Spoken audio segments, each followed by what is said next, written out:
Running a business comes with a lot of what-ifs. But luckily, there's a simple answer to them. Shopify. It's the commerce platform behind millions of businesses, including Thrive Cosmetics and Momofuku. And it'll help you with everything you need. From website design and marketing to boosting sales and expanding operations, Shopify can get the job done and make your dream a reality. Turn those what-ifs into... Sign up for your $1 per month trial at shopify.com/special offer. If we knew more about our sleep, what would we do differently? Would we go to bed at a consistent time or take steps to reduce interruptions to our sleep? With the all-new Sleep Score, Apple Watch measures your bedtime consistency, interruptions, and sleep duration. Then, every morning it combines these factors into an easy-to-understand score from 1 to 100. So you'll know how to take the quality of your sleep from good to excellent. Introducing the new Sleep Score on Apple Watch. iPhone 11 or later required. The Dick Morris Show. Entertaining and informative. On the Red Apple Podcast Network. Hi, welcome to the Dick Morris and Doug Dipirro Show, sponsored by the Patriot Gold Group. Good afternoon, Dick Morris. Good afternoon. So, Trump has now met with Mamdani, and because there were no fistfights in the Oval Office, and there was no cursing by Trump or Mamdani. You sure about that? Everything was fine, and it's a great big love fest. And last night by phone, Trump said, "How do you think I handled Mamdani?" I said, "I think you did great, sir. The important thing is that if there's a fight, he starts it, not you." And he said, "Yeah, that's great." And I think absolutely. I think that in this war, Trump has to be the one aggressed on, not the one doing the aggression. And the other thing, Dick, is if he starts the war, man-commie, if he starts the war, you know, Trump is free of that. He didn't start it. If he does well, Trump looks like he's was with him all along. So it's a win-win for Trump. I don't think Trump will ever be with him all along. No, and he's I don't not. think he will be good. You mean Mamdani? Yeah, Mamdani. I think he'll screw up from the beginning. Right. Now, of more concern, Trump's ratings have really gone down in the last couple of weeks.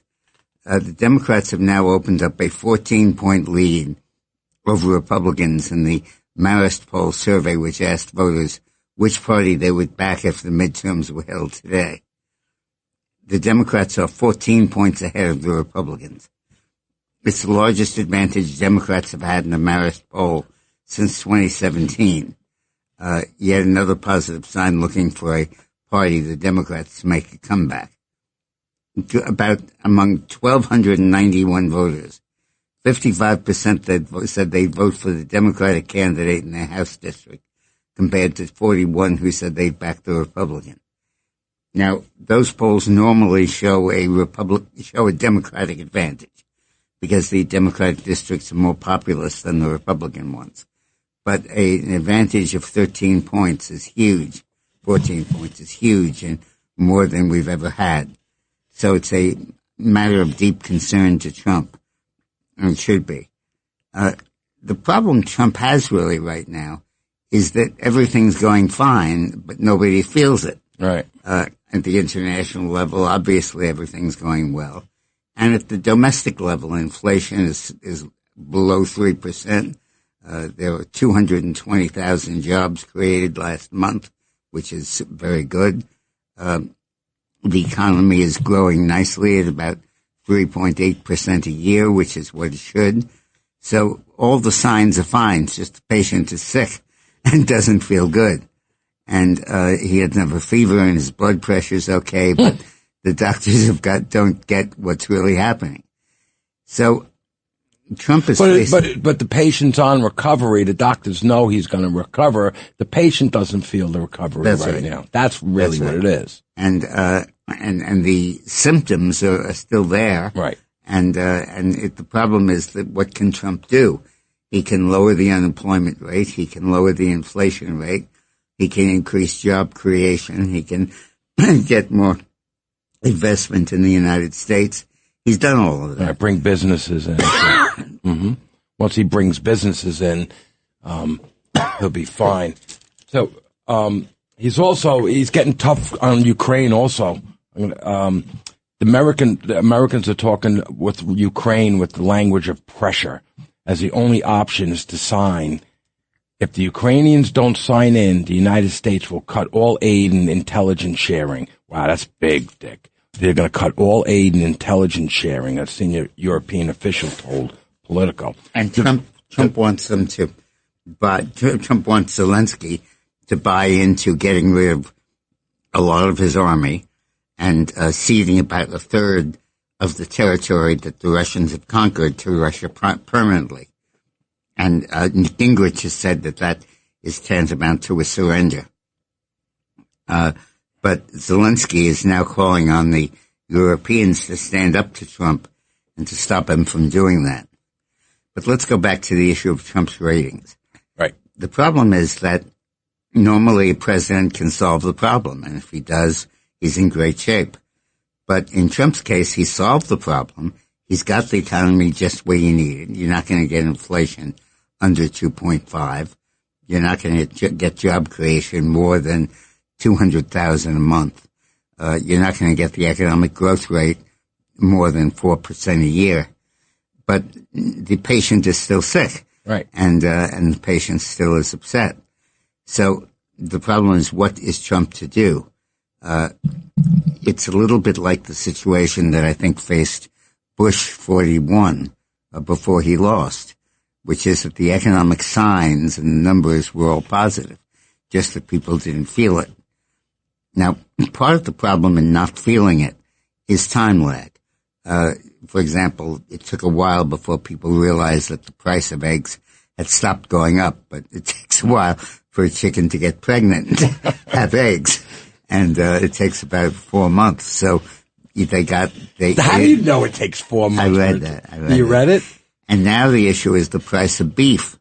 But it takes about 2 years for a cow to mature. Where's the beef? To the point where it can be slaughtered and served up as dinner. Oh, God. So it takes a while for this stuff to happen. Right, I understand. And with inflation, it happens a little longer.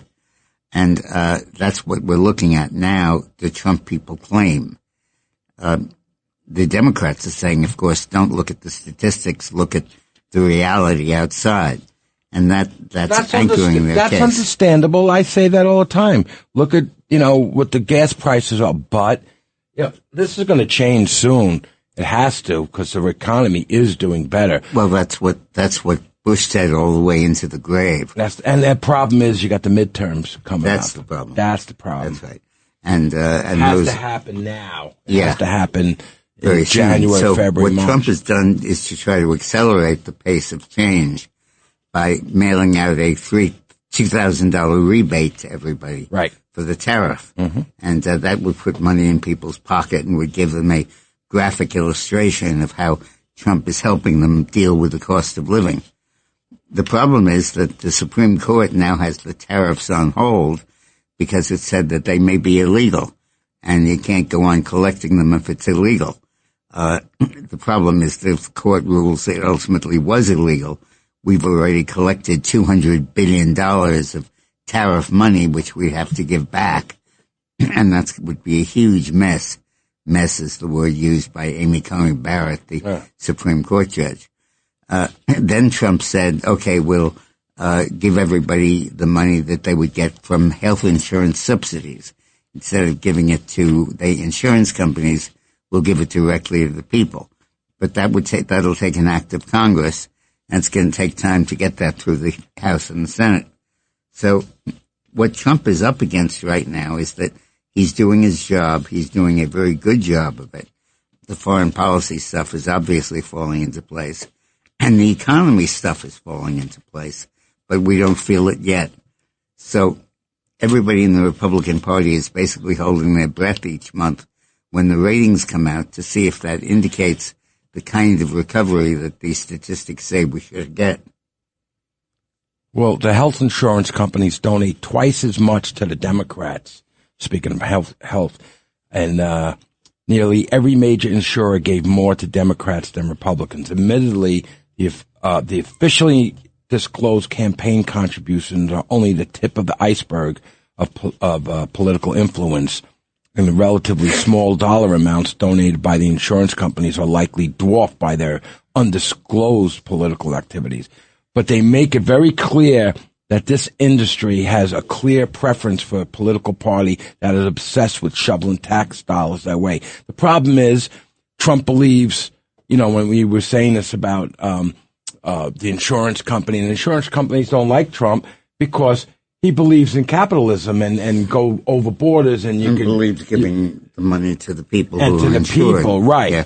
And in competition of the insurers too. Now, as a symptom of how they don't like that, as a symptom of how the economy is doing well and the problems are going away, is the huge strides Trump has made in energy. And the Alaska pipeline, it's unbelievable. It's now under construction. That promise is becoming reality with the development that could transform America's energy landscape. Alaska's LNG, liquid natural gas, and energy technology giant Baker Hughes have announced an alliance to construct a nearly 1,000-mile pipeline system running from Prudhoe, I don't know if I'm saying that right, Prudhoe Bay and the Arctic Ocean to the Kenai, that's how you say that, Kenai Peninsula. This isn't just another energy project. It's a declaration of American energy independence, from Energy Secretary Chris Wright said this. Alaska LNG has the potential to become one of the most significant energy infrastructure projects in nation's history. Today's investment announcement is an important step forward for the project, prosperity in Alaska, and the energy security of America and our allies. The Trump administration remains committed to unleashing Alaska's energy potential, including by supporting Alaska's liquid. And further down the coast in California, Trump has announced that he's going to allow drilling again in the Pacific Ocean and on the Florida coast in the Gulf of America. Yep. Used to be called the Gulf of Mexico. It was? It did? Yeah, No, the Gulf of Mexico? In ancient history. No, yeah. I don't remember that. All of this new energy stuff is completely changing the landscape of global power. Right. Trump's turn against Russia's economy is ripping through the oil markets, because at the same time that he's expanding enormously America's energy production, we're waiting for the figures, but it looks like America's energy production rose from about 11 million barrels a day to 14 million barrels a day, and increasing even more sharply. Meanwhile, the price of Russian oil is trading at its biggest discount to Brent, the Brent exchange, which is the norm for it since 2013. Ships laden with sanctions crude oil, that is oil that violates the sanctions, are adrift at sea. Crude oil is not refined yet. That's all right. that is. And straight out of the ships ground. laden with sanctioned crude are adrift at sea. And big exporters such as China and India are now seeking to buy crude oil from elsewhere. The U.S. sanctions announced last month on Russia's largest oil producers, Lukoil and Rosneft, finally kicked in. The measures are already starting to reshape global supply lines and test Moscow's ability to sell crude, the lifeblood of its economy. Markets may eventually adjust, but as they largely did to earlier wartime restrictions. But for now, the crackdowns are reverberating through oil trade.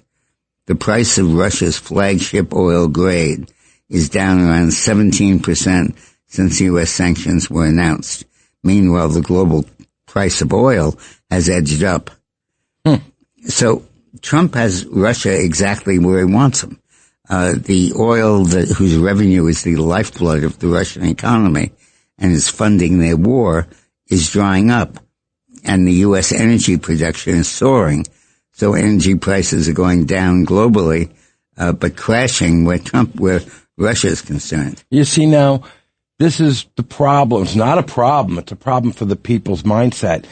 He's doing all this stuff, and people aren't seeing that income. They're not seeing that. Well, they are seeing gas prices drop, but only a little. But everything's going to drop in a couple of months, 6 months, whatever it is, with all of this happening. Right. It's just not happening now. So That's the problem. He's got to make sure this happens soon. Here's how Trump's tariffs are powering the U.S. economy. 6 months ago, critics warned that Donald Trump's tariffs would crush the economy. They said Americans would face soaring prices and crashing markets.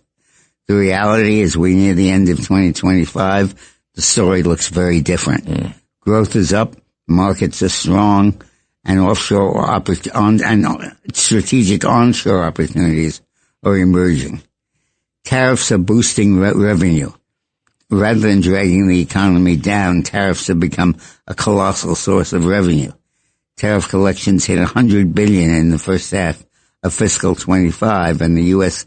Customs and Border Protection expects that figure to eclipse $300 billion by the end of the year. The money's helping real Americans, supporting military families and making sure service members got their paychecks during the shutdown. Tariffs are solving America's trade problems. Tariffs not only provide immediate benefits, but also address America's long-term structural trade issues. The administration has used tariffs as a strategic tool to bully other nations to cutting their tariffs to us. From trade deals with the EU, UK, Japan, and more, Trump has brought down both tariff and non-tariff barriers on U.S. exports and secured hundreds of billions in new investment, a tremendous boost for American workers and family. The stock market, as you all probably know, is thriving. Investor confidence has soared with major indices hitting record highs. All three, S&P 500, Dow Jones, and NASDAQ, hit all-time highs this month. And inflation is stabilizing. Many Americans feel that prices are higher than ever, and affordability is a daily concern. It's true. Under the previous administration, inflation surged and stretched household budgets. But the Trump administration tariff policies have helped slow the rate of price increase. The Federal Reserve Board's preferred index of prices rose just 0.3% in August, bringing the annual rate to 2.7%. So under the basically 3.5 years of the Biden administration, prices in the U.S. went up by 27%. But in the 8-9 months of the Trump administration, they've gone up by 2.7%. So you know what I say? I see he needs an ad agency. He needs to get the word out there. I mean, it should be shown in people's pockets, but it's not, obviously. They're not feeling it. I think they will. Yes. He's hoping that he can jumpstart that process with that by giving everybody $2,000, but the Supreme Court isn't letting him do it right now because they're still assessing whether tariffs are illegal. He just has to get the mindset of the people to understand what's going on. And that's in gasoline prices and home energy and that type of interest rates are dropping. And that too. Thanks to the flow of tariffs, the Federal Reserve has been able to lower interest rates. And economic growth is strong. The economy moving at full speed and showing no signs of slowing abruptly. Fueled by consumer spending and business investment, especially in artificial intelligence. Second quarter GDP growth is up to 3.8%. And manufacturing is coming home. Tariffs are encouraging countries to move onshore. At the same time, the U.S. has secured large foreign investment commitments, over $500 billion from Japan and $600 billion from the EU. These are the largest foreign investment commitments in American history, generating hundreds of thousands of U.S. jobs and expanding domestic manufacturing and securing American prosperity. That's basically tariffs are working. So tariffs are working. Yeah. The warnings of an economic disaster have not come true. Instead, the U.S. economy is growing, inflation is controlled, and markets are confident. These results show that when used thoughtfully, tariffs can be a powerful tool, not just for revenue, but for national security and long-term economic advantage. We've moved from doom to boom, from hesitation to hope, from caution to confidence, from fear to fortune, and from skepticism to success. And we're now reaping the rewards of our sacrifice since the beginning of the year. All right, we got to go to break, but that's so important. We should just touch on it a little bit more when we get back. The Dick Morris Show on the Red Apple Podcast Network.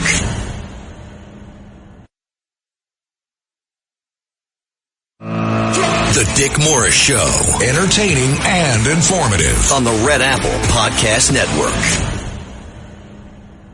Network. Welcome back to the Dick Morris and Doug Dipirro Show, sponsored by the Patriot Gold Group. Dick, I just want to ask you, or just talk about, obviously, if the conservative people, those polls are saying that whatever the percentage of people that don't feel good about the economy, obviously the fake news or wherever we want to call these morons, right?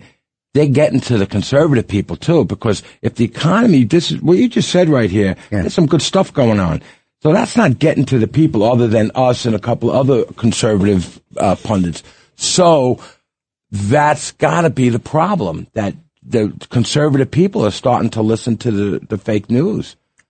Yeah, but the fake news can't be fake for long if your pockets, when it concerns the economy and concerns people directly. Yeah. So what Trump is trying to do is to jumpstart the process by giving everyone a $2,000 check. Got it. But the Supreme Court is weighing whether that's legal or not. Right. And while they're taking their good sweet time with these tariffs and expressing concerns and in the verbal arguments before the Supreme Court, sowing doubts about constitutionality, Trump can't move ahead with it. Oh, God. And he's stuck. And it's very bad for a president to be stuck. In the meantime, the polling shows 70% back the $2,000 rebate plan. Yeah, well, no kidding. 71% of registered voters favor Trump's proposed $2,000 tariff dividend checks that he suggested earlier this week. Only 22% oppose it. A total of 88% of Republicans favor the idea, along with 56% of all Democrats. Hold on 1 second. Not to interrupt, but I'm interrupting. Only 22% of voters who's opposing it? The Supreme Court. No, 22% of voters. Yeah, who's opposing it? Who's opposing that? 9 judges of the Supreme Court. That's the 20%. Are hesitant about it. The proposal. Yeah, the proposal is popular among voters of all income ranges, with at least 70% of those making under $50,000 favor it, and 69% of those making over $150,000. So that is basically Trump's problem right now. And then the long-term problem is what happens if the Supreme Court rules against him on the tariffs. And we have to give back all the money to, yeah. Oh my God, it's in the billions, getting close to $1 trillion. $190 billion right now. Oh, I thought it was more than that. Now, Bessent, the Treasury Secretary, says that the rebate checks, when they come out, will go to all Americans. And he said working families would receive the $2,000 rebate checks proposed by Trump. He said the dividends will be for working families and will have an income limit. Bessent, Trump, and other administration officials have not clarified which income groups would qualify the dividends. The Hill reached out to the White House this week for comment on who would qualify and how much the proposed cut would cost. The problem Trump and the White House face right now is they can't talk a lot about the rebate check because that eases the pressure on the Supreme Court to declare it legal. If you're telling the Supreme Court the entire American economy is at stake, people are waiting to spend money on Christmas, everything's at hold because we don't know yet if these tariffs are legal, please make up your mind quickly. That decreases the incentive for the Supreme Court to rule right. Why? How? Because they say it isn't a matter of economic survival. It isn't a matter of national security. It's a matter of, it's also a matter of political expediency. And Trump needs these tax cuts to get increases ratings, and that's not going to be a reason for us to go ahead and do it. And Trump needs to continue the notion that the economy is on the line with this, which it is, and that the Supreme Court can't stand in the way of the economy prospering. Wow. Now, while all this is going on, Congress, that has just come back from being out of session, is working to drag the Clintons, of all people, into the Epstein hearings. And Hillary? Imagine that. Bill Clinton being involved in Epstein's prostitution ring. Oh, a former president getting questions? Oh, we can't do that. That's what they're going to say very soon. House Oversight Committee Chairman James Comer sent a letter to Bill and Hillary Clinton's lawyer on Friday, ordering the couple to appear for depositions in which they can answer questions from Congress about the extent of their ties to Jeffrey Epstein and Ghislaine Maxwell. The depositions are scheduled for next month. Former President Bill Clinton will testify on December 17th. Can't wait. And former Secretary of State Hillary Clinton the following day. Comer initially subpoenaed the Clintons in August regarding the congressional inquiry, but their lawyer argued that they should not be required to appear for live testimony and that the committee should accept a written proffer of the information they have. No. Clinton attorney David Kendall cited the committee's decision to let other subpoenaed officials submit written statements rather than attend depositions. You highlight the fact that the committee elected to forego deposing other individuals as part of the inquiry. However, your assertion conveniently ignores the fact that these individuals, subject to the law, said they lacked any information relevant to the testimony. But regardless of what he's saying, Comer warned that the Clintons would be in defiance of lawful subpoenas and subject to contempt proceedings in Congress if they further evaded the depositions. Good. So what's going on now is that there's been a national effort by the Democrats to paint Epstein as in league with Trump. And the more evidence comes out, the more it's clear, number one, that he was not, and number two, that the person that was is Bill Clinton. So this is blowing up in the faces of the Democrats. And the Republicans are going to emphasize this by subpoenaing Bill and Hillary to testify before Congress about their involvement with Epstein. And they can't say anything. All the little babies screaming in the street, they can scream and they will. But listen, they did it with Trump for 2 years, 3 years, you know. And you know that Clinton is paralyzed because he can't come out and talk about this because Hillary won't let him. and he's facing some problems within his marriage that he's had from the beginning. Does he really have a marriage? That's just a power thing. Well, it's a power thing, and he needs it. Yeah, still? Well, still, yeah. The guy's going to be dead in a couple of years, and he needs the power. Well, after he's dead, he doesn't, but now he does. Yeah. Oh, could you imagine going home to that thing? Forget about it. Now, to get to a subject near to Doug's heart. Yeah. The Republicans are on a new push to stop non-citizen voting. Republicans in Congress are renewing a push to combat the non-citizen voting in federal elections, directing their attention to the registration forms used by vote by mail. The Citizens Ballot Protection Act, spearheaded by Senator Katie Britt and Republican Representative Gary Palmer, would codify states' ability to require proof of citizenship on mail in voting applications. The legislation introduced Tuesday was offered during the previous Congress, but failed to gain under traction in the Democratic leadership and then Joe Biden. So, of course, it failed. So are they still working on the motor voter thing? Is that still a legal thing going on? It still is legal. I don't know about legal, but it still is legal. But the backstop of it to make sure that those names don't end up as voters is ongoing, and that's what we're talking about here. The effort here is to pass a federal law that requires that the states require citizenship on voting applications by mail. Yeah, you got your last four digits of your social. What else? There was some other prerequisite. I forget what it was, but the last four digits of your social is the main thing. Yeah, and since we have to provide that at all kinds of times. All the time. Yeah. You buy spray paint in Home Depot. You got to right. show an ID. That's right. It's ridiculous. So free buses. Trump met with Mamdani, and one of the key proposals that Mamdani is pushing is free bus fare in New York. And they tried that in Los Angeles. And here we go. Los Angeles has become an unexpected test case in what happens when fare checks disappear. The LA Metro now estimates 46% of riders don't pay, totaling about 12 million unpaid trips each month, according to a recent report. though the agency employs about 200 security officers, fewer than 10 fare evasion citations a day. So they've issued fewer than 10 fare. That's funny. It's probably thousands. That drop in enforcement began after Metro shifted responsibility away from law enforcement. Oh, that's why. People arrested for crimes had almost always entered without paying, 96% in the last year.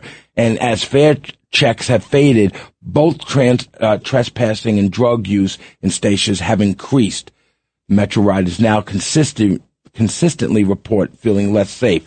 New York already ran one of the world's largest real-world fare-free bus tests from March to August of 2020. All local and SBS buses were free, with fares suspended and rear door boarding mandated to protect drivers. That's what we have to do these days. During those 5 months, bus fare payments dropped to zero, and when fares returned, evasion rates jumped. Pre-pandemic bus fare evasions was about 15% after the fare holiday ended. It's more than doubled and has remained stubbornly high. By the early 2025, about 44% of citywide bus riders didn't pay, down from a peak of 49% in the mid of 2024.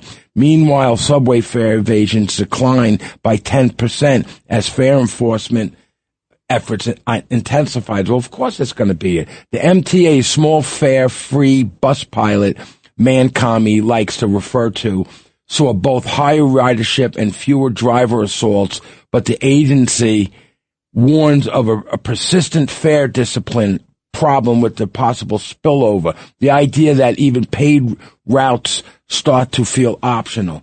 Yeah.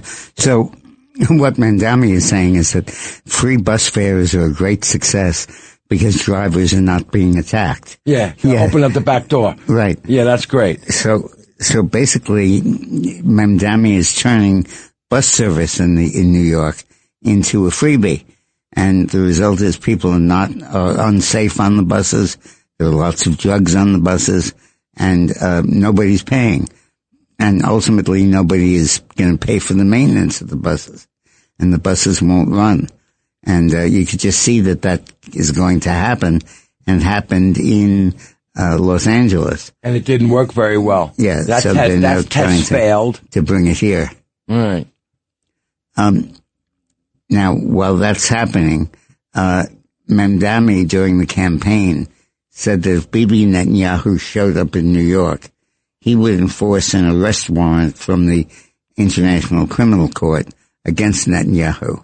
You know something, Dick? And we're going to go to break before I get into the story. I just now was at Trump Tower and talking with a couple of cops and Secret Service guys, just having a conversation. And I asked them, they said about the man commie. They go, oh my God, I can't believe it. I go, let me ask you a question. If you're ordered to go arrest Netanyahu, will you actually go, you as a cop, and he was up there, I go, would you go in? And he kind of diverted, he said, well, it's not a legal thing. You really can't do it. Like, they're already talking about whether it's legal or not because it's the International Criminal Court, right, that issued this warrant for his arrest. Am I right about that? Yep. Right?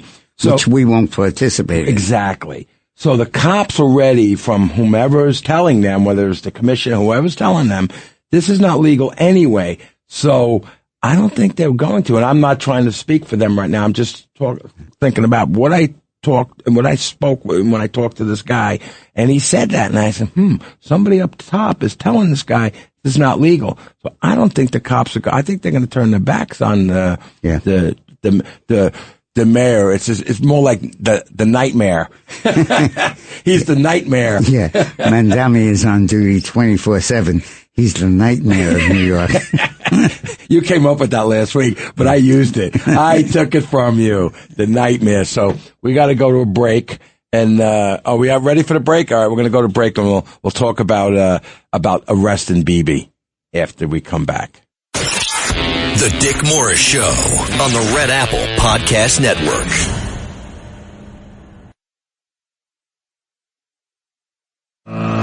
The Dick Morris Show. Entertaining and informative on the Red Apple Podcast Network. Welcome back to the Dick Morris and Doug Dipirro Show, sponsored by the Patriot Gold Group. Well, everybody's talking about what Mandami is going to do. The budget director of New York has weighed in and said that what he may do is propose huge tax increases to pay for his socialist agenda. So anyway, Governor Kathy, I call her, and I'm not Hochul anymore, I call her Joke Gal. Kathy Jokel is considered a massive tax increase on New York corporations in order to pay for the far-left socialist agenda of the new mayor, who ran as a commie, Zoran Mandami. Following Mandami's victory in the city's mayoral race, Hochul pledged not to raise taxes on the state's high earners, but is now considering a hike in the state corporate income tax instead. Notably, the corporate tax increase under consideration would primarily serve as a means to alleviate a more than $4 billion budget deficit New York State is estimated to face in the coming fiscal year. However, Hochul's administration believes the hike could also be used as a pay for to cover some of Mandami's radical policy ideas, which have included city-owned grocery stores or rent proposals, rent freeze, expansion of housing, free city buses, free childcare, nothing's free, and other far-left proposals. While Hochul's budget director has insisted that tax increases are the last thing in mind and contends the state is in a good spot financially, the rumblings coming from Albany suggest New York's top Democrat leader may be reversing course in light of Mandami's meteor type of rise with this party. The precocious fiscal situation forecasted for the state, though, can prove too much for Mandami's agenda. Already, New York State has seen federal cuts enacted by the Trump administration as the White House seeks to slash government waste and fraudulent spending. In early October, the Trump administration cut $18 billion in federal infrastructure funding to New York City over concerns it would be subjected to unconstitutional DEI constraints by the city officials.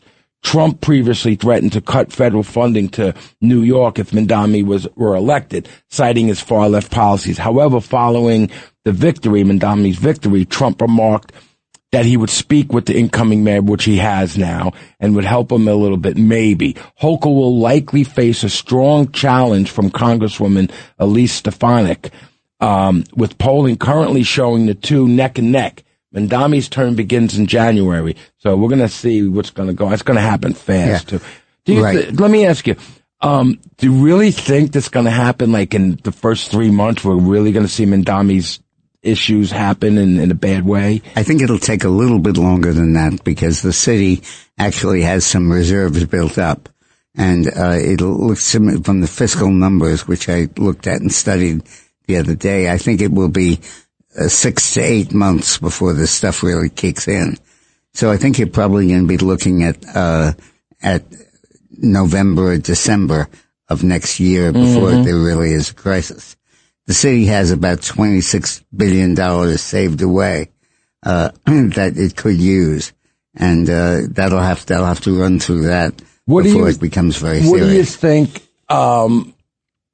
positive or negative, or whatever happens with the city in the next 6 months and then the midterms? How do you feel about how it would affect the midterms? Yeah, I don't think it's going to have much impact on the midterms because there are very few seats in New York that are at issue. But I think it will have an impact on the governor's race in New York. And it's going to put Hochul on a very, very serious hot seat. The city has been basically preparing itself for disaster, a hurricane or Mandami. And Mandami is serving where a hurricane hasn't happened yet. But I think it's going to take a while for that to happen. So basically the governorship, not too much other stuff. What about the rest of the country looking at this? With the midterms, and I'm talking about the whole country. They're going to look at this mayor and they're going to look at Democrats. What do you think the midterms? I think it's going to take a while for this to hit in because they have a large fiscal cushion built up, and they don't have to do much in the way of tax increases or stuff. Do you think some of his people are going to say to him, take it easy right before the midterms? No. No, he's going to do what he wants to do. Yeah, and he's going to do it as quickly as he can. Mm-hmm. But you asked how much it'll have effect, and I'm not sure it would be huge or quick. Mm-hmm. So the are we going to the senators and they spied on the Arctic frost? During the period in the first administration of Trump, there's increasing evidence in the project called Arctic Frost, which was an effort to wiretap and surveil the senators in the U.S. to try to see who was cooperating with Trump. It's a little bit like the order to tell the soldiers not to obey the military. Mm-hmm. And the question is, will there be action taken on this issue? In 2023, Smith, the prosecutor, tracked the phones of Senators Lindsey Graham, Josh Hawley, Marsha Blackburn, Ron Johnson, Bill Hagerty, Dan Sullivan, Cynthia Loomis, Tommy Tuberville, Eric Schmidt, Ashley Moody, and Representative Mike Kelly of Pennsylvania. At the time, Schmidt and Moody were part of the Republican Attorney General Association, which was also under surveillance by Smith. Now, all the surveillance was likely illegal and not sanctioned by any court order, but yet the DOJ went ahead to surveil in their effort to get Donald Trump. According to Hawley, senator from Missouri, Smith was also able to track the locations of several senators under an FBI sting operation known as Arctic Frost. Smith's January 6th case against then-candidate Trump was dismissed after Trump's re-election last year.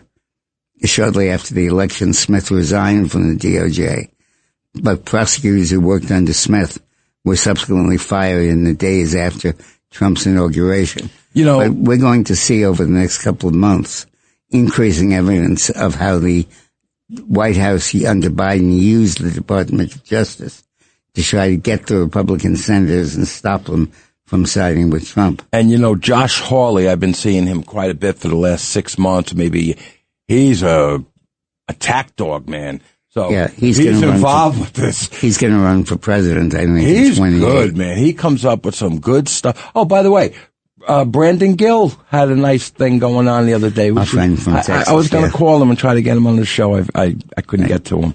But Josh Hawley is a attack dog. So, and he's involved with this. So, he's going at it. All right. What's next, Dick? What do we got?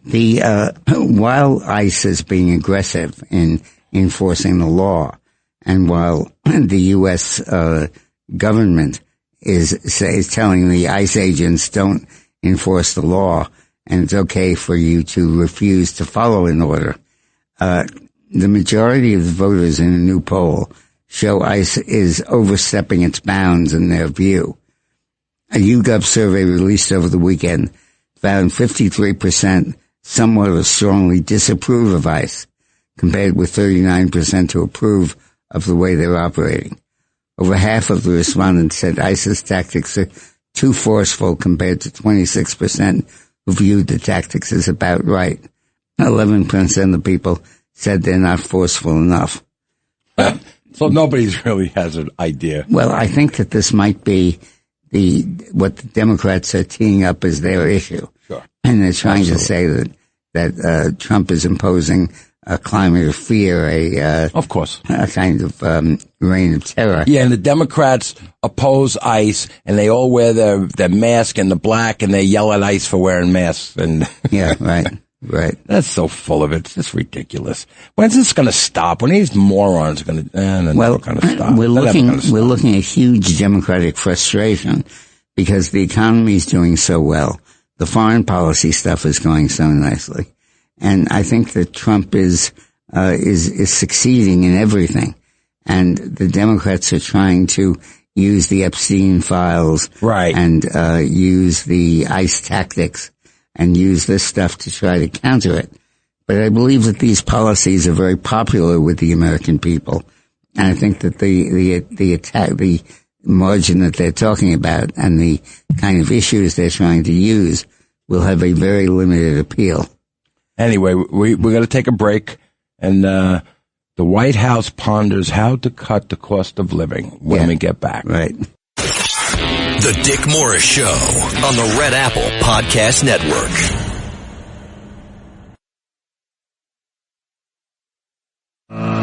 The Dick Morris Show, entertaining and informative on the Red Apple Podcast Network. Welcome back to the Dick Morris Show with Doug Dipirro, sponsored by the Patriot Gold Group. So while the White House is considering these direct payments of $2,000 to each family, there are a lot of administration efforts going on to try to ramp up antitrust probes and use efforts to get down the cost of living. Following the election, Trump aides have urged the president to focus on affordability, and they're drawing up plans to address voter frustrations, according to administration officials. The president seems discussing more deals with pharmaceutical companies to make prescription drugs cheaper, like with Lilly, where they've succeeded in major price cuts. You know, right there, Dick. See, I got to jump in. Right there, that needs to get out there so people start to see it. They're not going to feel it for a while. Yeah. But this has to get out there to the people. And there also is a website that they've set up where people can order drugs at reduced prices, set up by Trump. And the administration team is discussing more deals with drug companies to make prescription drugs cheaper, approvals for offshore drilling projects, and new healthcare proposals.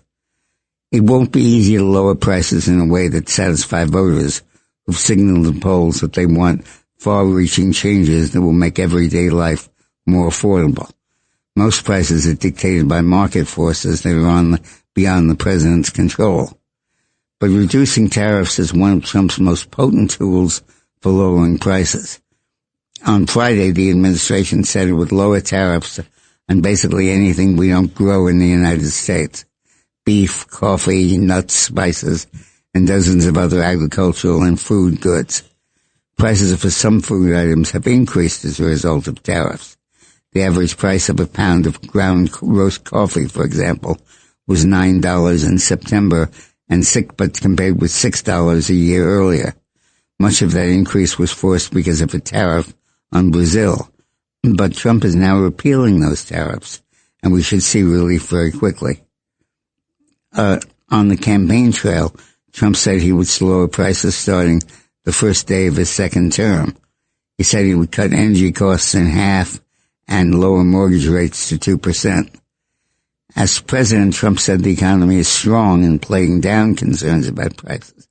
The economy is my thing, and we've have the greatest economy in history. Trump has been focused on the economy since taking office and will continue to emphasize economic policies that are cutting costs, rising real wages, and securing trillions in investments to make goods in America and hire workers in America. But that juxtaposition of people feeling in their own lives that prices have not gone down, that they've gone up, and trying to catch up with the inflation under Biden is really eroding the credibility of the administration. When you say prices are going down at the supermarket, people see that there's not. That produces a real frustration. You know, he also said affordability is a lie when used by the Dems. It's a complete con job, he wrote Friday on social media. The president aide said he's frustrated by suggestion that he hasn't done enough to lower prices. Republicans, he urged, haven't done enough to sell his accomplishments. So that's it. And what I tried to say before. And he's saying how the Dems, it's a con job, but the Dems are trying to do. Another good example is that Trump is fighting hard to hold down housing costs. But the big inflator in housing costs is the 11 million illegal immigrants living in the United States, which is driving up rent costs. Sure. And Trump's efforts through ICE to kick them out of the country will ultimately lower rents, but it'll take a while for us to reach ultimately. Does that have a lot to do with groceries too and whatnot, the illegals it does, and getting the benefits? But the main thing is housing with them. Right. Annual inflation heated up slightly in recent months, but not for as much as economists had expected. Consumer prices increased 3% in September and 2.9% in August. If you look at the stock market, it's crushing, but people who make up the Trump coalition of working class, brown, black, and white people don't have a lot of it in the investment in the equities market, which is not true. Their 401ks, everybody has a 401k. Right. Most people do, and they're feeling the impact of changes in the stock market. But the problem is it's taking a while for prices to come down. Number one, you have to get rid of the illegal aliens in the United States to decrease the number of people who want to rent houses. Secondly, you need to crack down on the meatpacking industry, which artificially has very high prices for beef and for pork. Number three, you need to deal with health insurance costs. And to do that, Trump is proposing basically to bypass the insurance companies and sell and give money directly to the people. Right. But it has to be, and we just talked about this last week, and we didn't know exactly the details. It really has to go into account that the people can't take it and go buy hot dogs. Yeah. You know, they have to use it only for, it should be like a gift card type of thing, a credit card that goes directly to, like food stamps. Sure. That goes directly to the healthcare people. Now, Michael Cannon from the Heritage Foundation recently proposed how to make health insurance affordable for millions without spending a single penny or destabilizing Obamacare. We got 2 minutes left, so if you want to I will. Talk about, you want to take a call? No, I want to do this. Okay, go. When Obamacare was passed, a big element in it was that Obama got in touch with all of the lobbyists, all of the special interest groups, and baked into Obamacare free service for them. So the chiropractors and psychotherapists and shrink psychiatrists all could get addiction counselors, would all get covered by Obamacare. Mm-hmm. And that drove up their prices significantly.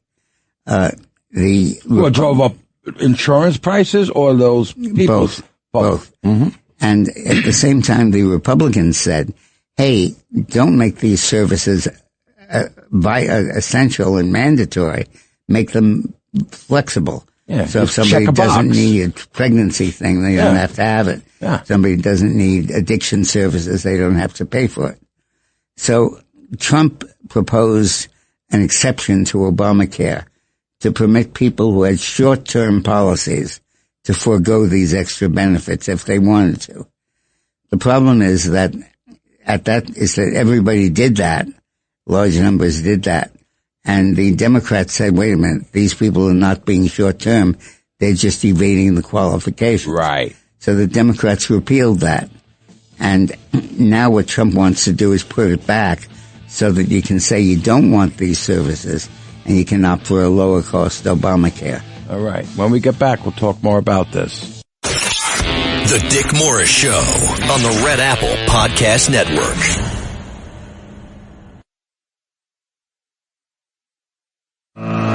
The Dick Morris Show, entertaining and informative on the Red Apple Podcast Network. Welcome back to the Dick Morris and Doug Dipirro Show, sponsored by the Patriot Gold Group.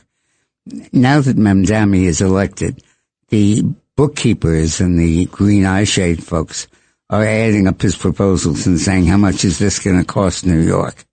And if Mamdani implements his campaign promises, they're predicting that the corporate tax rate in New York would go up from 7.25% to 11.5%, on top of the city's corporate tax of up to 9% on financial corporations and 8.85% on non-financial businesses.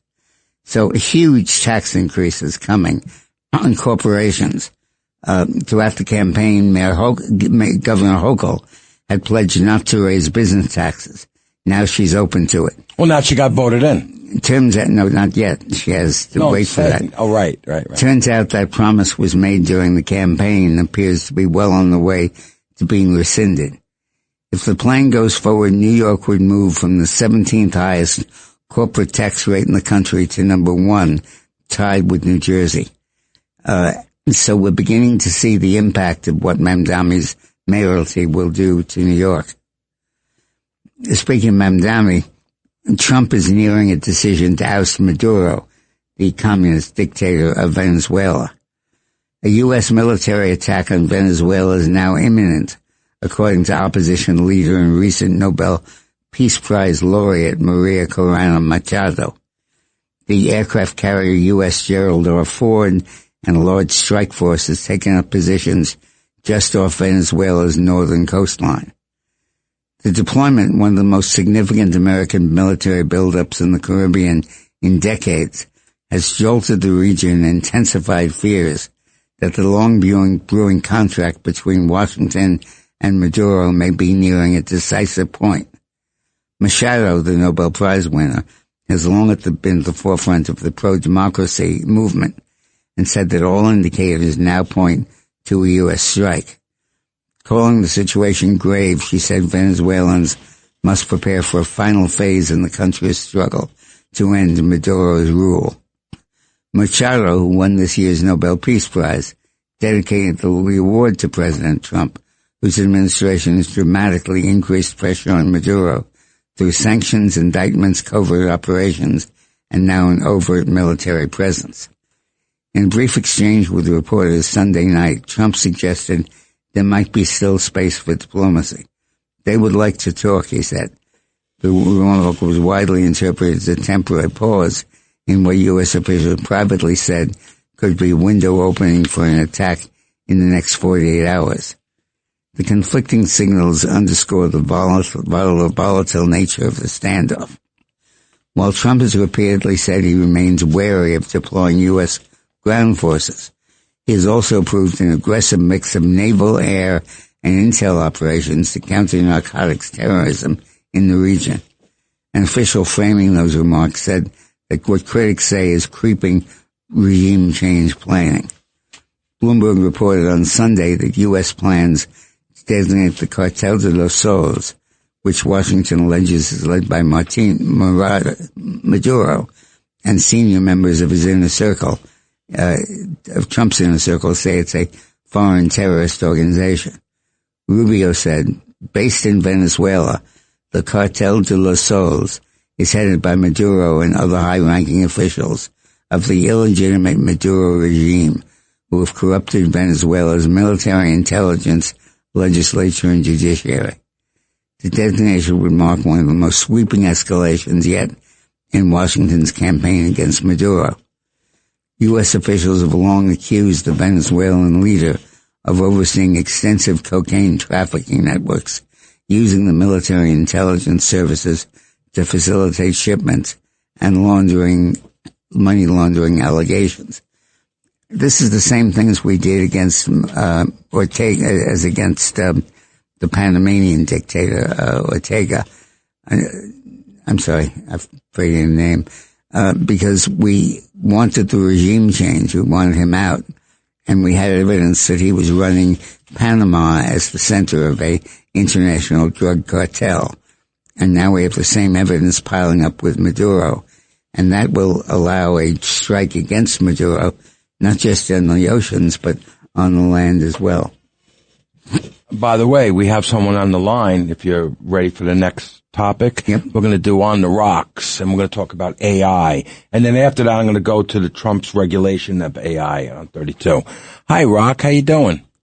Hi, Dick. Hey, Hi, Rock. Doug. How are you? Hi, everybody. I'm going to change the thought process here a little bit. Okay. I've had some friends recently mention to me that when they were texting that their thoughts were being put forth on their phones before they even texted it down. Right. So it got me thinking about AI. So what are the benefits and drawbacks of AI?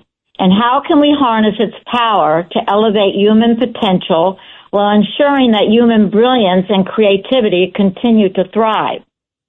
As AI transforms our world, similar to the impact that computers, cell phones, and internet of the past, What possibilities await us when we combine human creativity with AI innovation? Will we witness a seamless fusion of human and artificial intelligence, or will controlling AI's power and nurturing our own cognitive abilities create a lack of personal effort, as we've seen with our use with personal electronics? Will future generations inherit a world that has been enhanced, or will human capabilities stagnate? Will we continue to nurture future Mark Twains, Frank Lloyd Wrights, Mozarts, and Leonardo da Vinci's, Doug Dipirro? Will the curiosity of ideas or the desire to solve problems with our own minds become extinct? We already know that the muscles in the brain need to be exercised, challenged, and put to use, or we will fall into a state of apathy, disinterest, losing motivation. 32. Yes, AI will be useful in many arenas, saving time to solve important problems.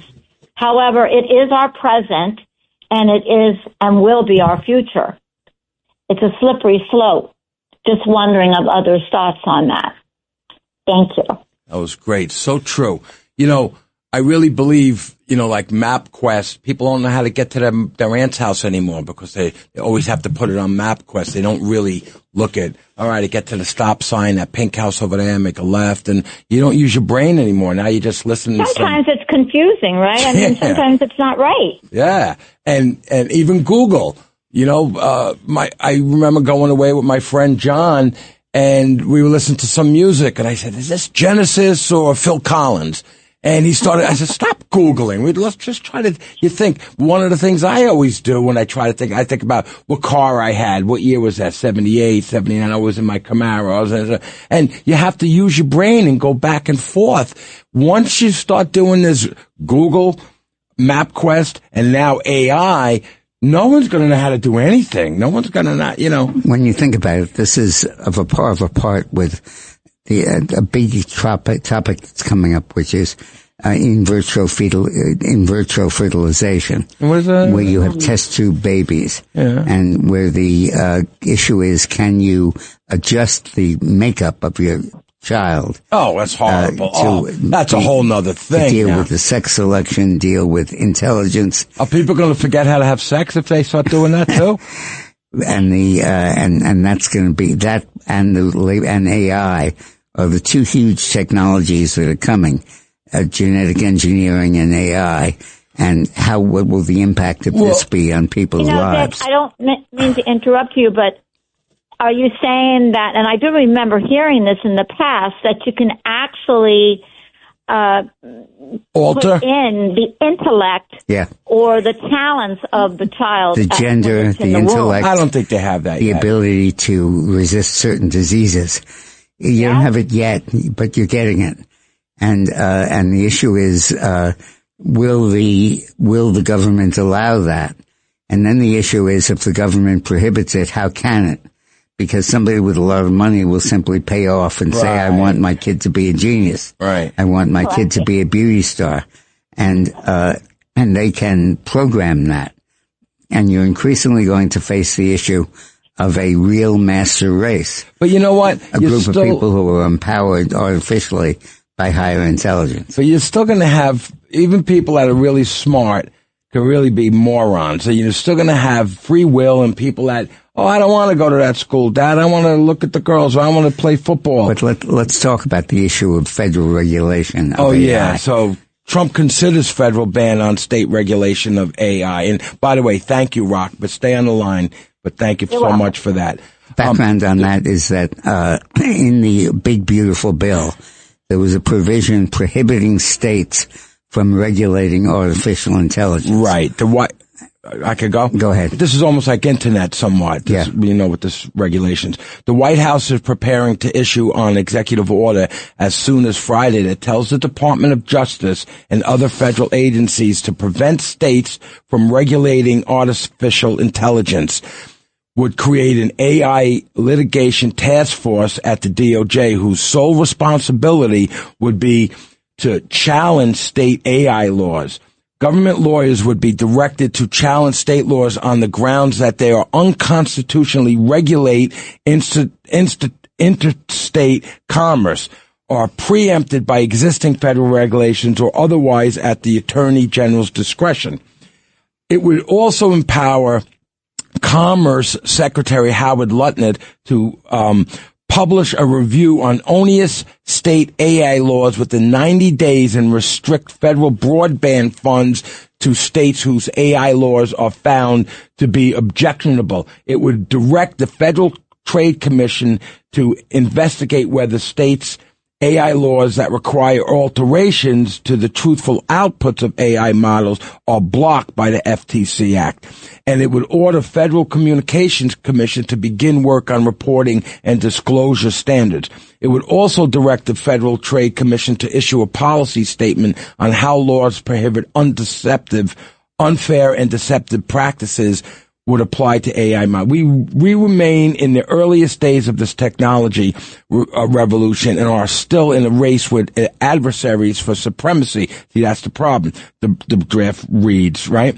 Our national security demands that we win this race. To win American AI companies, we must be free and innovative. This is the most important part.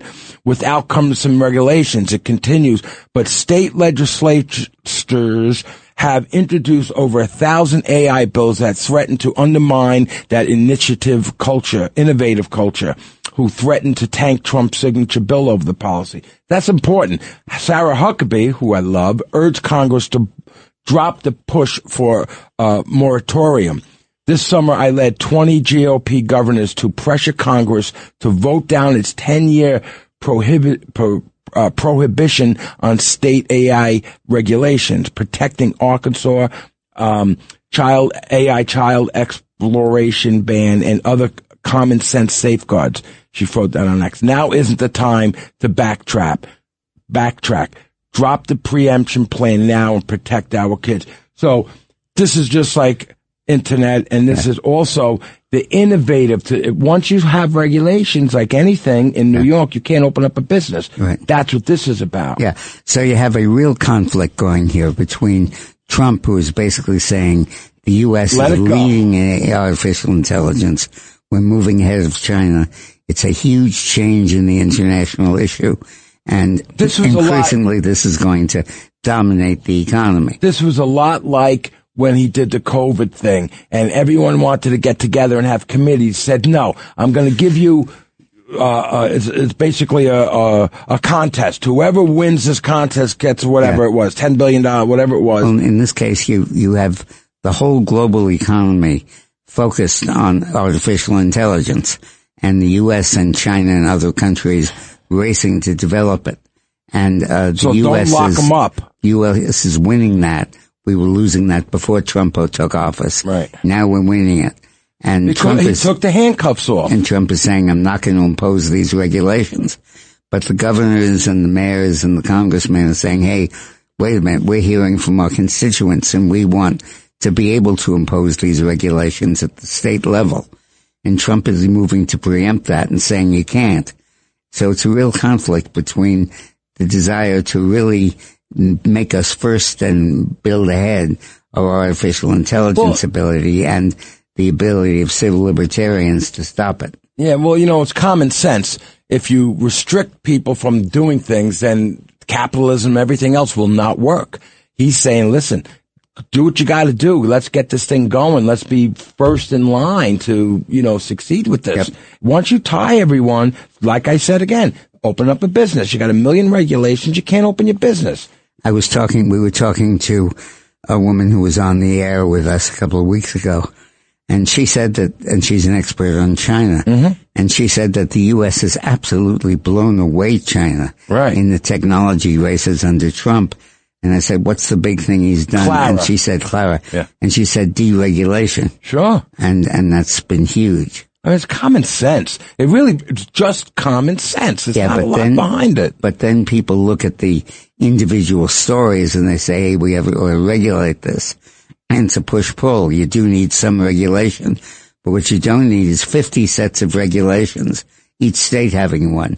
contradicting one another. Or make it a basic, generic, federal generic and that's regulation. basically what he's setting up. Sure. Yeah. Because you don't need 50, can I do this in Alaska? Can I do this in North Dakota? Can I do this in New York? Well, like Sarah Huckabee said, first of all, you got to worry about your kids and this kid porn and all that kind of stuff. Absolutely. That's important. So that's stuff that has the child exploitation.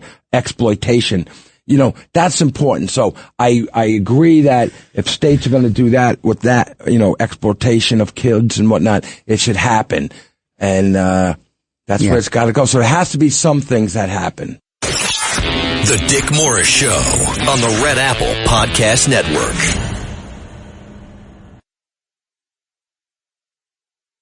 The Dick Morris Show, entertaining and informative on the Red Apple Podcast Network. So we're talking about the $2,000 rebate checks that Trump is promising. Richard on Long Island has some thoughts about that. Hi, Richard. Richard? Are you there? Go to Sandra in New Jersey. Hi, Sandra. Hi, Sandra. We got a problem with our phone calls, maybe? A little technical issue. Hi, Sandra, you there? Hi. Yes, do you hear me? I hear you now. Oh, you hear me okay? Yes. Oh, good. Okay. Two things. One, I could have sworn you mentioned Jack Schlossenberg. So I wanted to say that as he steps into the public arena for Congress. He's Kennedy's grandson. Right? Yeah, that's correct. And he's running for Jerry Nadler's seat in Congress. That's correct. His sister, Tatiana, is battling a very, very, very terminal cancer, and she only has a year to live. So I was very saddened when I read that. Yeah. So I just thought that I would mention it since you brought up Jack earlier. But why I really called today is because last night I was reading an article in the Post, and it was really disturbing. It tells you about this anti-Zionist group. It's originated in the Netherlands, and they have a website saying that they'll pay you up to $100,000 to kill Israeli researchers, some including the United States. They'll pay $2,000 if you install protest signs in front of the home. They'll pay you $5,000 for sending them information on the tariff target. Who's paying this, Sandra, again? I'm sorry, I missed it. This anti-Zionist group originated in the Netherlands. It's on the website. First, and they'll pay you $20,000 if you burn down the home or their car. They'll pay you $50,000 if you kill a government official, an Israeli government official. Now, they want to go after all these academician people. These are all academician professors and researchers that they want to kill. Now, look, there's a good old copycat. This is horrific in itself. It's so disturbing. I woke up this morning. I read it last night. It was on my mind the minute I woke up. They can copy this other people and do this. And it's just scary, this whole anti-Semitic thing. This is a derivative of a policy that the Palestinians, the Hamas instituted, which is to pay bounties for the assassination of Israeli officials. And it really is their effort to counter Israel's significant military buildup that included targeting some of the terrorists with missile strikes. But this kind of vigilantism is serious. And let's understand the new word for anti-Semitism is anti-Zionism. And that's the way they dress it up. So it's not ethnic, it's against the effort to help Israel. And we're seeing a manifestation of that here. That is incredible. That's pretty horrible, Sandra. Thank you so much for giving us that. That's really horrible. Thank you. So let's talk a little bit more about the rebate checks. There was a study has indicated that the actual cost of $2,000 rebates would be $450 billion.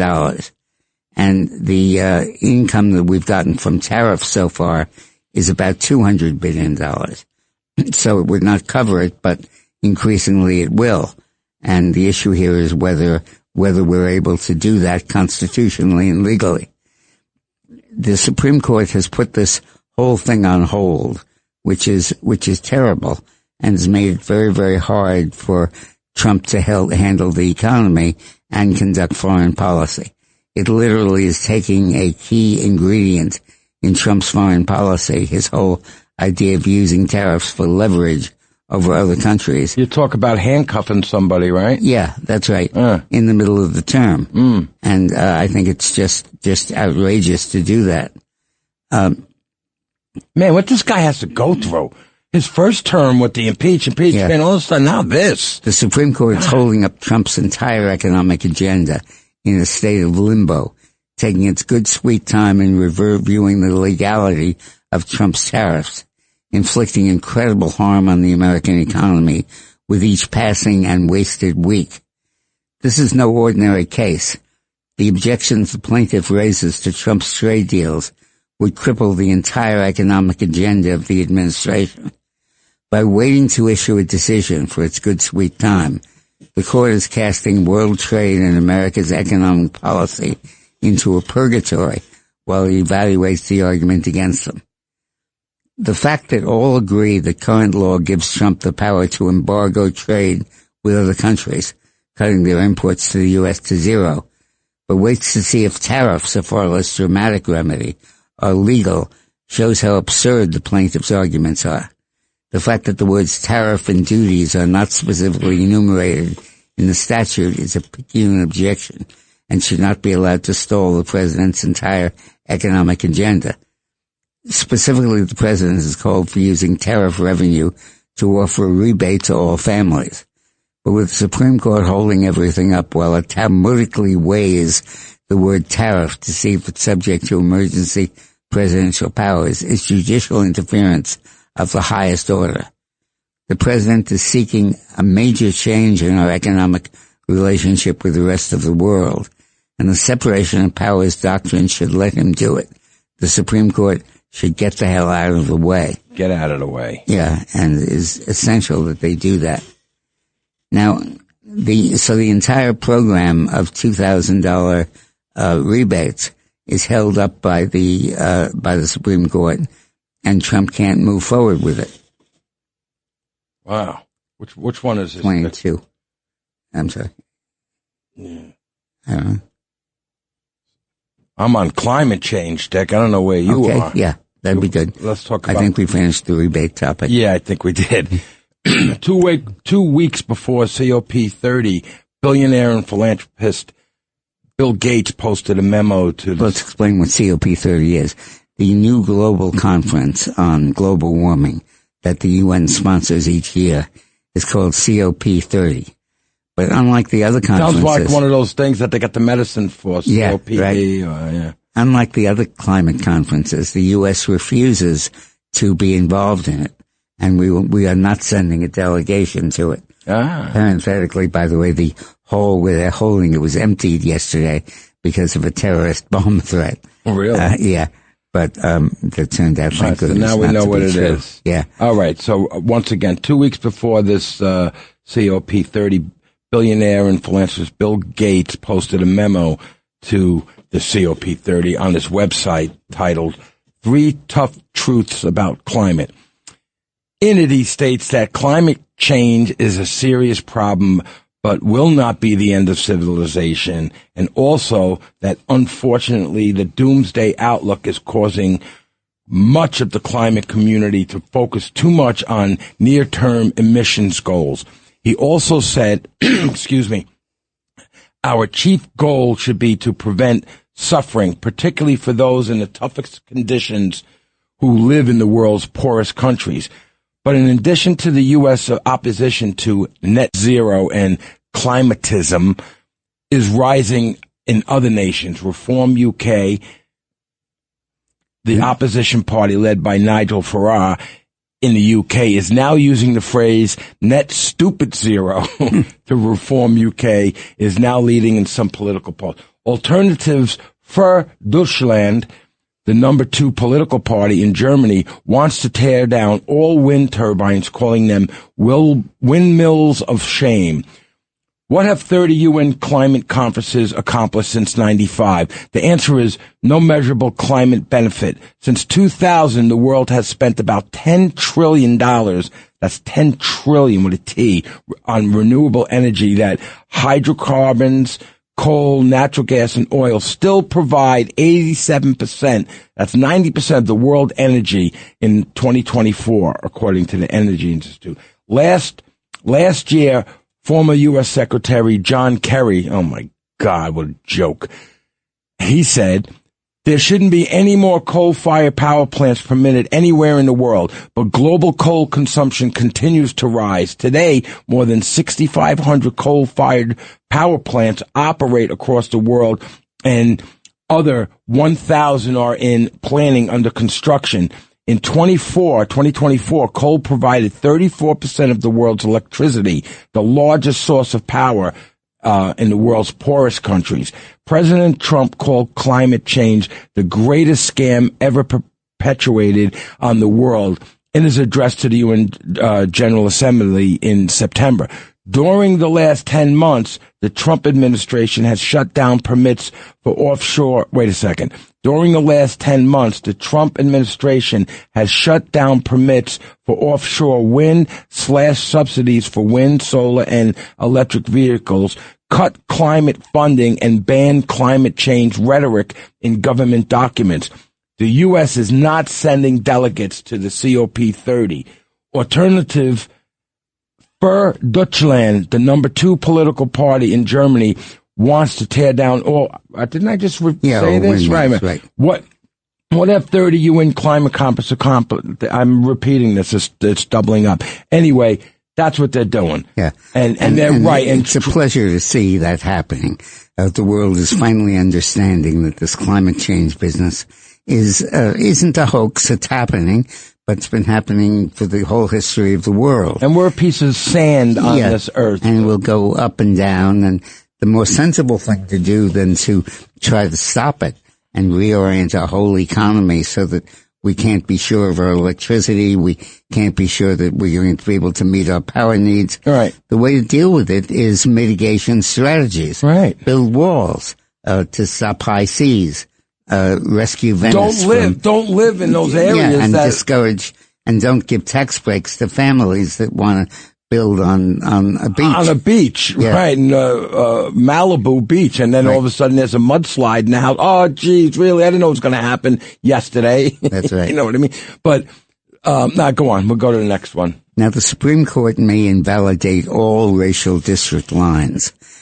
The Supreme Court's conservative majority on Wednesday appeared poised to significantly weaken a key Voting Rights Act provision that prohibits states from diluting the power of minority voters, a pivotal case that could reshape elections and redistricting battles in Republican-led states ahead of the midterms. The case, Louisiana versus Calais, was first argued in March and centers on whether Louisiana's 2024 congressional map, which added a second majority-minority black district, amounts to an unconstitutional racial gerrymander.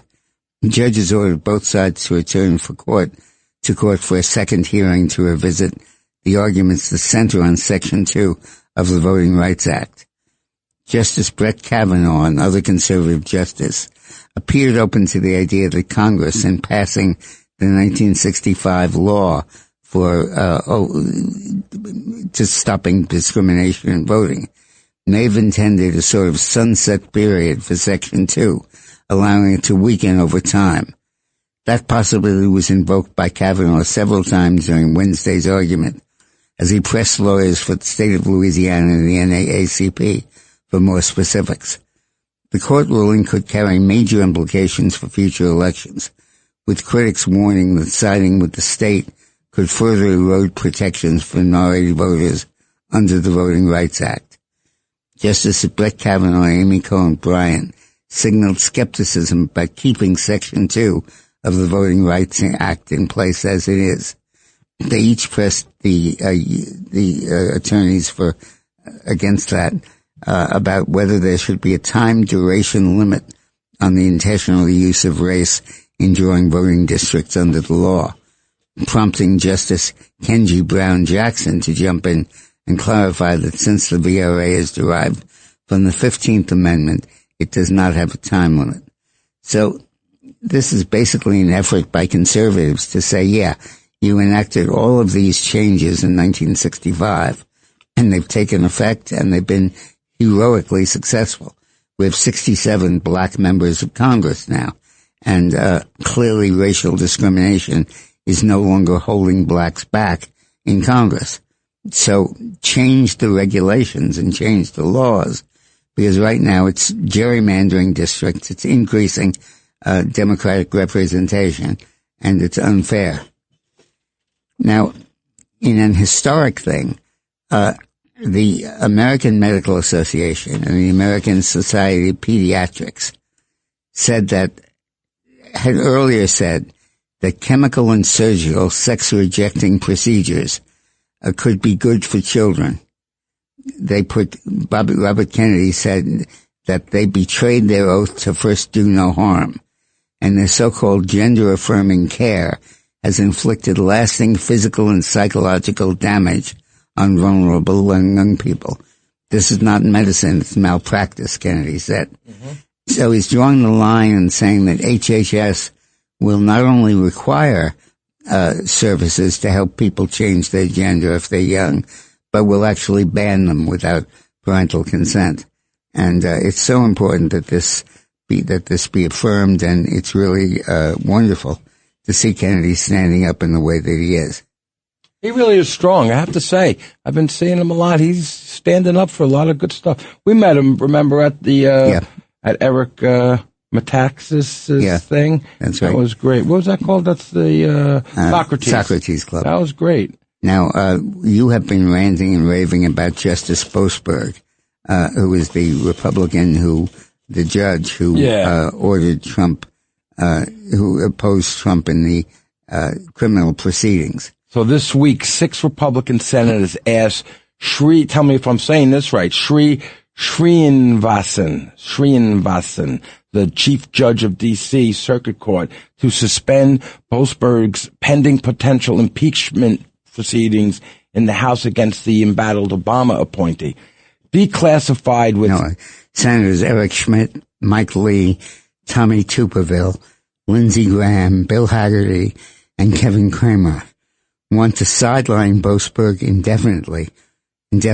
Earlier this month, Brandon Gill, our friend, filed articles of impeachment against Boasberg, following disclosures that Boasberg had prohibited 2 cell phone carriers from informing at least a dozen U.S. lawmakers that Special Counsel Jack Smith had subpoenaed their phone records related to the January 6th investigation.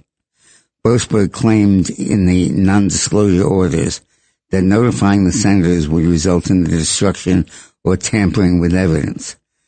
The senators also want Boasberg's fellow Obama appointee to provide an update on the misconduct claim filed by the Justice Department against Boasberg in January. According to a report earlier this year by the Federalist, Boasberg had made inappropriate remarks during a judicial conference that signals a political bias against Donald Trump and foreshadowed what would later become the Boasberg manufactured drama of the administration allegedly defying court orders. You were mandated to expeditiously review this complaint and determine whether to take appropriate corrective action or dispense with the case by written orders stating his reasons. On information and belief, you are yet to take any public steps regarding this very public complaint, the senators said. They also indicated bicameral support for impeaching Boasberg.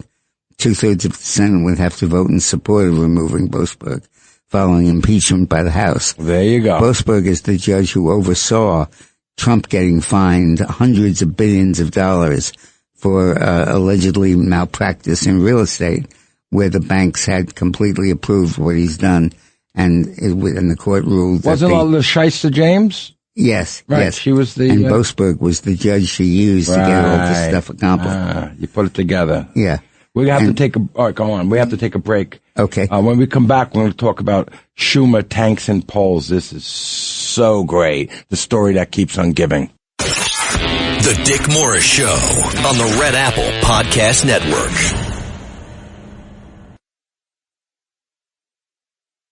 The Dick Morris Show, entertaining and informative on the Red Apple Podcast Network. Welcome back to the Dick Morris and Doug Dipirro Show, sponsored by the Patriot Gold Group.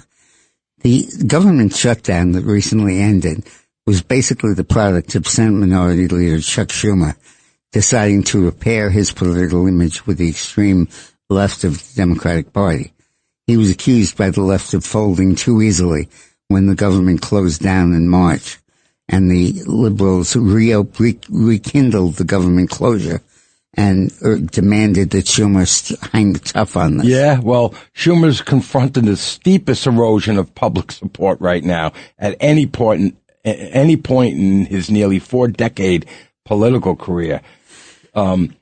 The Siena finding published this week suggests that Schumer once commanded position in the New York politics has weakened dramatically, marking a significant shift for a figure long regarded as one of the state's most durable and broadly supported elected official.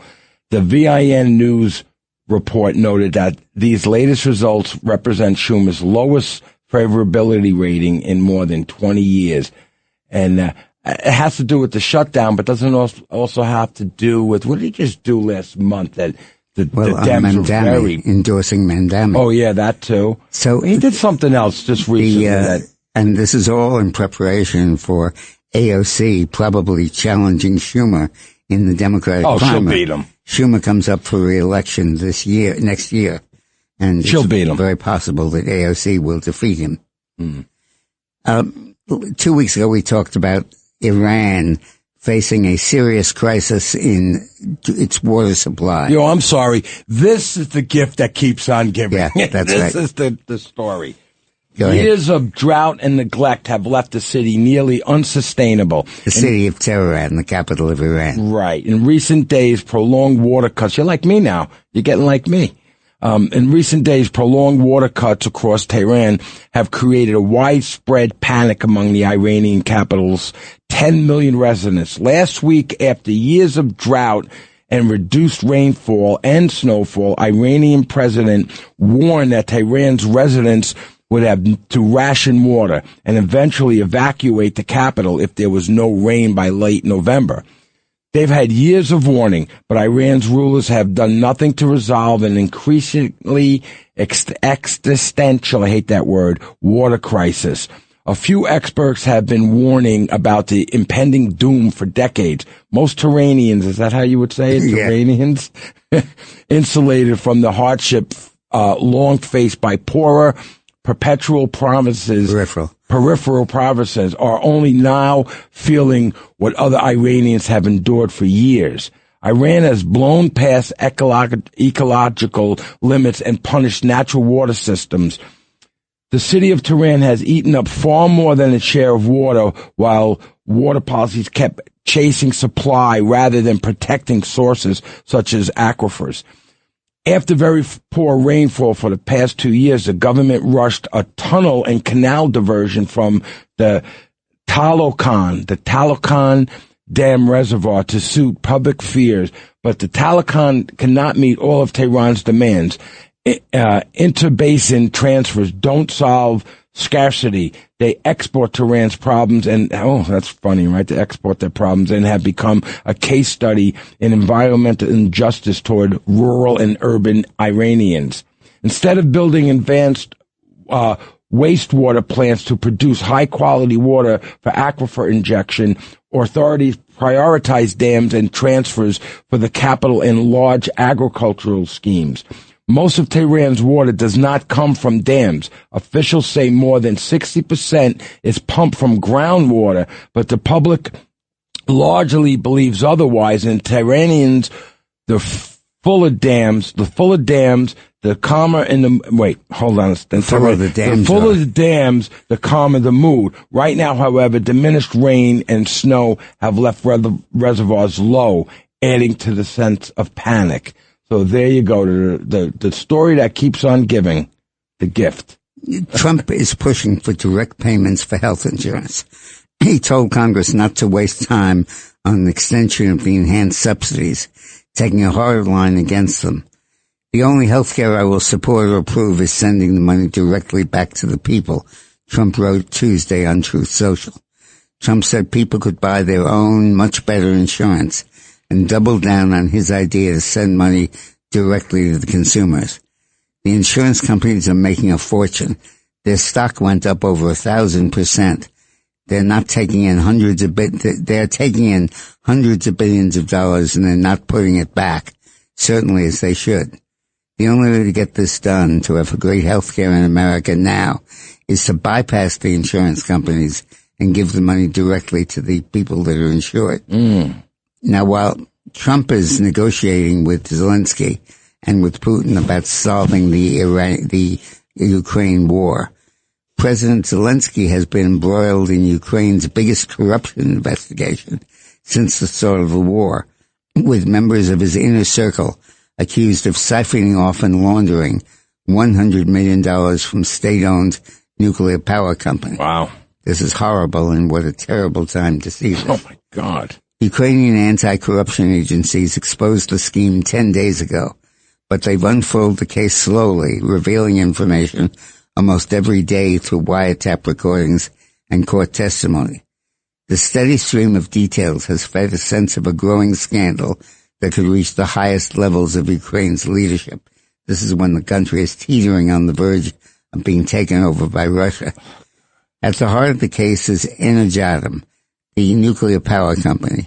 Investigators said that participants in the scheme had pressured Energatom contractors to pay kickbacks of 10 to 15%.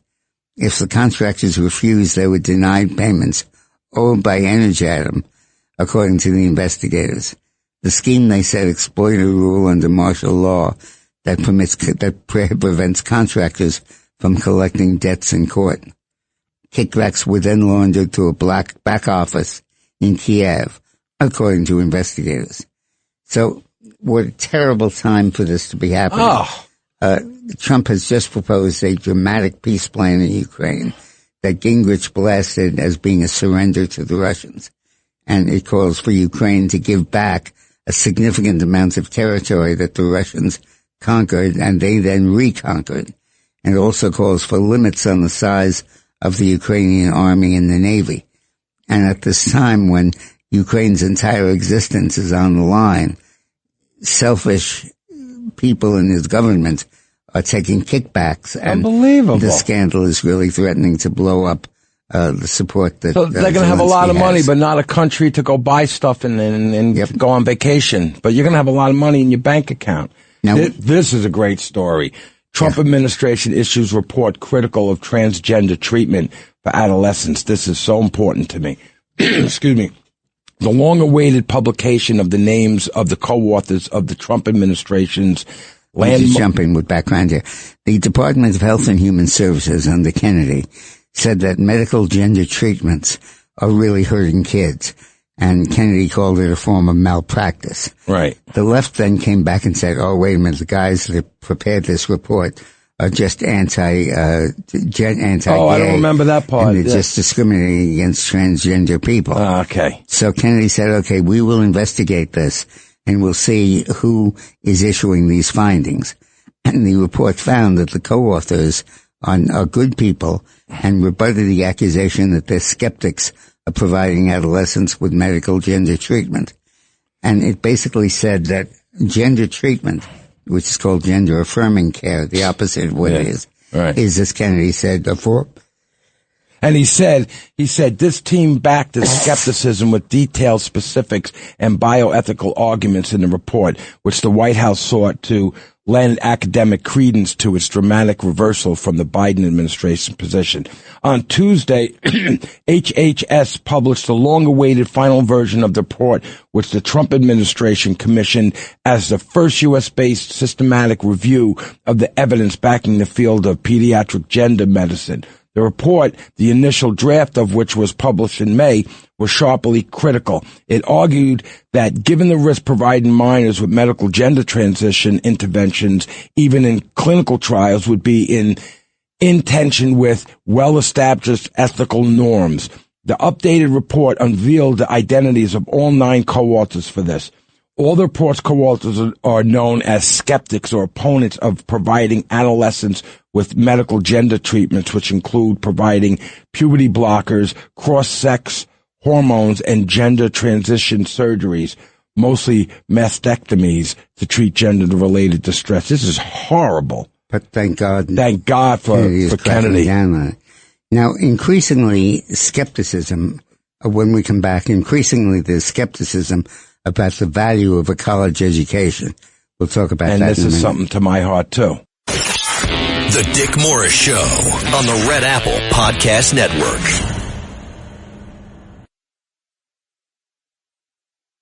The Dick Morris Show, entertaining and informative on the Red Apple Podcast Network. Welcome back to the Dick Morris and Doug Dipirro Show, sponsored by the Patriot Gold Group. This story is so important for me. I've talked about this all my life from when I was 15 on. You know, I went out with a girl when I went out with a girl once, and she was going to college, and I said, what are you taking? She goes, oh, I don't know. I go, what do you want to be? I don't know. I go, why don't you wait and see? Why don't you take some classes that, and just, get a little side job? I go, and a lot of guys that were going to college that were good mechanics. I go, why don't you go and learn how to fix a car? So this is the story that this is about. Ford CEO can't find trade and mechanics. The need for skilled tradespeople is at a crisis stage, Jim Farley, CEO of Ford, says. He can't find some 5,000 openings for mechanics despite offering a salary of $120,000 a year. That's twice the average annual income for people. We have over 1 million openings, and everyone should be listening to this. Get your kids to listen to this story. We have over 1 million openings in critical jobs, emergency services, trucking, factory workers, plumbers, electricians, and tradesmen. Farley said nothing that it takes 5 years to learn to be a diesel mechanic. It says new intensive training schools must open new branches. Enrollment in trade schools went up 16% last year. Traditional universities saw a 1% drop in enrollment. Many students would be smart to pursue a technical college and apprenticeship and learn skills they could put to good use. And you know what? I said this to so many people all the time. Even when in 76, 77, 78, when I was in high school, we had a mechanics class and we had shop. And I used to say to all my friends, I go, why don't you just take the shop? I don't know what I want to do. I want to just go learn how to and these plumb. jobs are now paying $120,000 a year. Right. At Ford. I've always said that. Now, there is a dramatic, and I do mean dramatic, new development in America's energy. The scientists have discovered a new technique for fracking, which is going to increase dramatically U.S. oil revenues. Between 2009 and 19, crude oil production jumped from 5 million barrels to 12 million barrels in the U.S. Now there is a new shale revolution. Hydraulic fracking is conceptually simple. You drill a horizontal well, you pump water, chemicals, and sand downhole at enormous pressure. The rock cracks, the sand gets shoved into these cracks and props them open so oil and gas can flow. For years, the thing that propped them open, called the proppant, was literal sand. Then some producers upgraded to ceramic beads. Now ExxonMobil, Chevron, and others have opened a new chapter.